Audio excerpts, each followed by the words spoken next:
Механік 30 років ремонтував машину вбивцю, поки не зазирнув у багажник. Записка лежала на верстаку там, де я 30 років поспіль залишав ключі клієнта. Дитячий малюнок. Обгоріли по краю. Зі словами «Тату, забери». Виведений невправною дитячою рукою. Під ними хтось дописав ще 2 слова. Уже дорослим. До болю знайомим мені почерком. Тебе теж.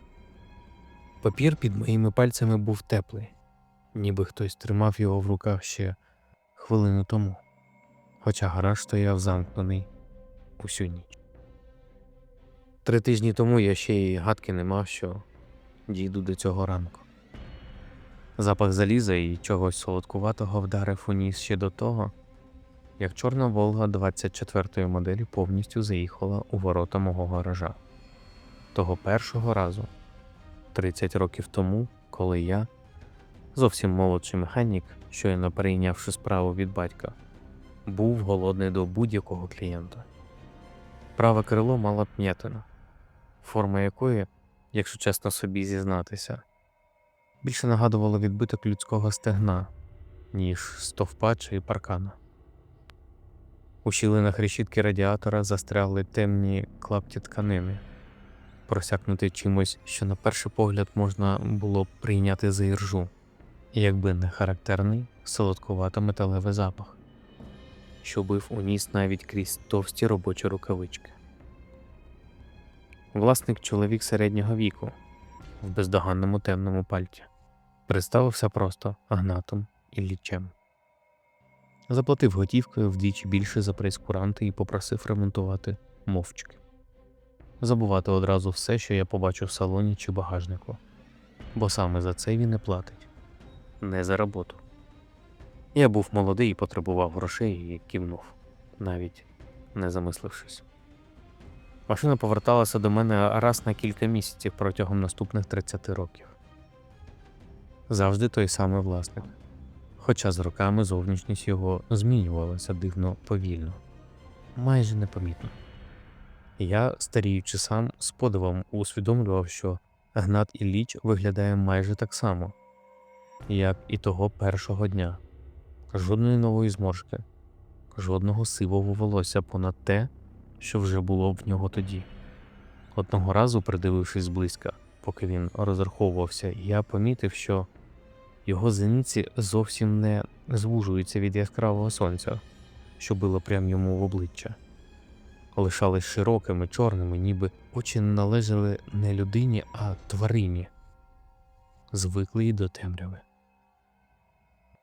Кожен ремонт додавав деталь, яку я, попри всі зусилля, не міг більше не бачити. Одного разу глибокі подряпини зсередини на кришці багажника, як від нігтів, що дряпають метал у відчаї, з крихітними засохлими залишками шкіри під ними, які я вишкрябував дротяною щіткою, тремтячи і переконуючи себе, що це звичайний бруд. Іншого разу плями у формі людської долоні, 5 пальців, розчепирених так, ніби людина востаннє впиралася у метал. Ще іншого разу дитяча кросівка застрягла глибоко під заднім сидінням, ще тепла на дотик, коли я витягнув її тремтячою рукою, хоча машина стояла в холодному гаражі щонайменше годину.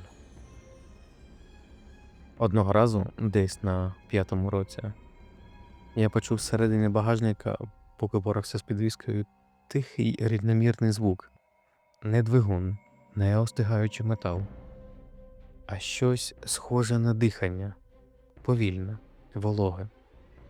З легким хрипом, ніби в грудях, які його видавали, давно оселилась рідина. Я застиг, тримаючи ключ, і звук стих одразу. Наче той, хто дихав, зрозумів, що його почули. За перші кілька років я почав потайки навіть від самого себе зіставляти дати кожного приїзду Волги зі старими випусками місцевої газети, які зберігав батько. Кореляція виявилася настільки чіткою, що заперечувати її стало неможливо. За тиждень-два до кожного приїзду розбитої машини в районних новинах з'являлося повідомлення про чергову зниклу людину. Жодного разу тіло не знаходили.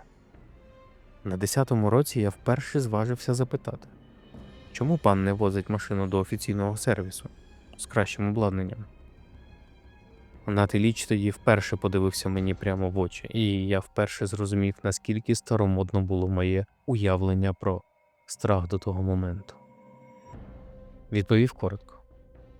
Офіційний сервіс задає питання і веде записи.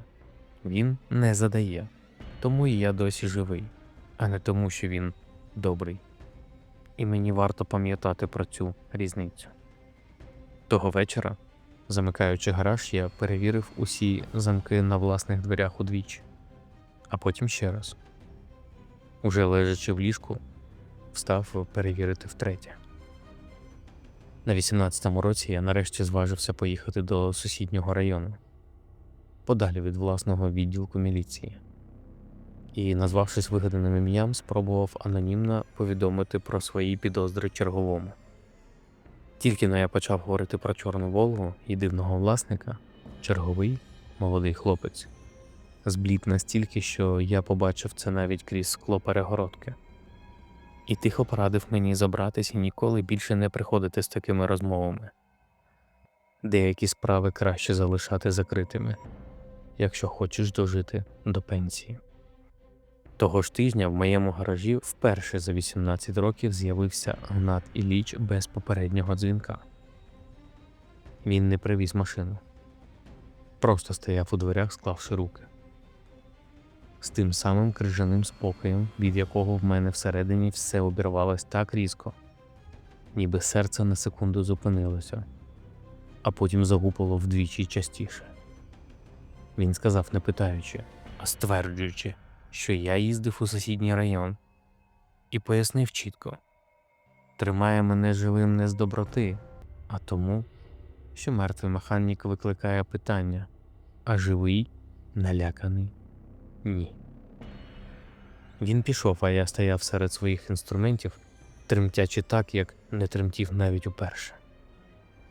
А гайковий ключ випав із моїх пальців і покотився по бетонній підлозі гучним металевим брязкотом, від якого я підстрибнув, ніби це був постріл. Наступні 12 років я мовчав бездоганно.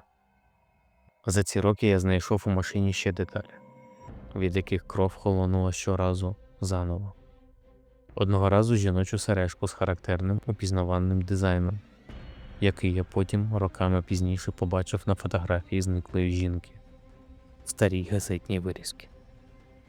Іншого разу глибокі, майже випалені сліди на металі стелі салону, ніби хтось притиснутий до неї кричав так довго і гаряче, що метал деформувався від самого крику. А ще одного разу, знімаючи заднє сидіння для чистки, я знайшов під оббивкою маленьке дзеркало, таке, яке дівчата носять у косметичках, трісле навпіл. І в тріщині, коли я підняв його до світла, на частку секунди мені здалося, що відображення моргнуло, хоча в гаражі я був сам. Останній приїзд машини стався за 3 тижні тому. Гнат Ілліч привіз Волгу пізно ввечері. Пошкодження цього разу виявилися найгіршими за всі 30 років. Переднє скло трималося на самих лише плівці й молитві. Капот зім'яти так, ніби машина на повній швидкості врізалася у щось значно важче за людину. На пасажирському сидінні лежав дитячий малюнок, наполовину обгорілий. Я встиг прочитати лише 2 слова, перш ніж Гнат Ілліч вихопив аркуш із салону і запхав до кишені пальта. «Тату, забери». І я не спав тієї ночі. Руки мої, лежачи в темряві, стискалися у кулаки настільки сильно, що вранці на долонях лишилися глибокі червоні півмісяці від власних нігтів.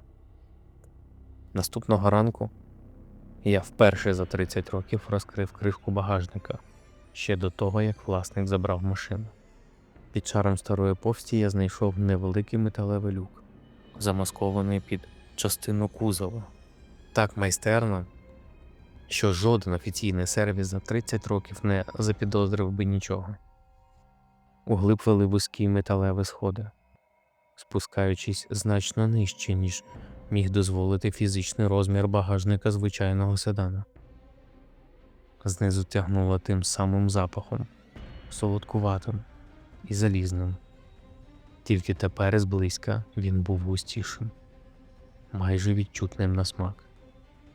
І поки я стояв, схилившись над люком, з глибини долунав той самий звук дихання, який я чув багато років тому. Тільки цього разу до нього долучився ще один, тонший, вищий, схожий на дитячий. І обидва звучали синхронно, ніби перегукувалися один з одним в темряві, чекаючи, поки я наважусь спуститись. Я не спустився. Зачинив люк, накрив повстю і зачекав повернення власника з серцем, що калатало так, наче намагалося вирватися із грудної клітини раніше за мене самого. Гнатиліч забрав машину того ж вечора. Перед тим, як сісти за кермо, він на секунду затримався, дивлячись на мене. І вперше за 30 років на його обличчі з'явилося щось схоже на людський вираз. Середній між жалем і роздратуванням. Сказав тихо, що я зазирнув. І це нічого не змінює для мене. Поки мовчу, живу.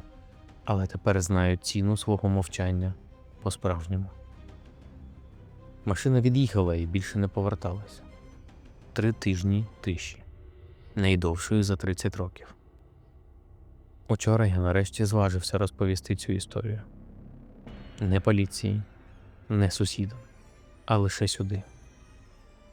А сьогодні вранці, відчиняючи гараж, я знайшов на своєму верстаку той самий малюнок із новим дописом. Ще теплий на дотик.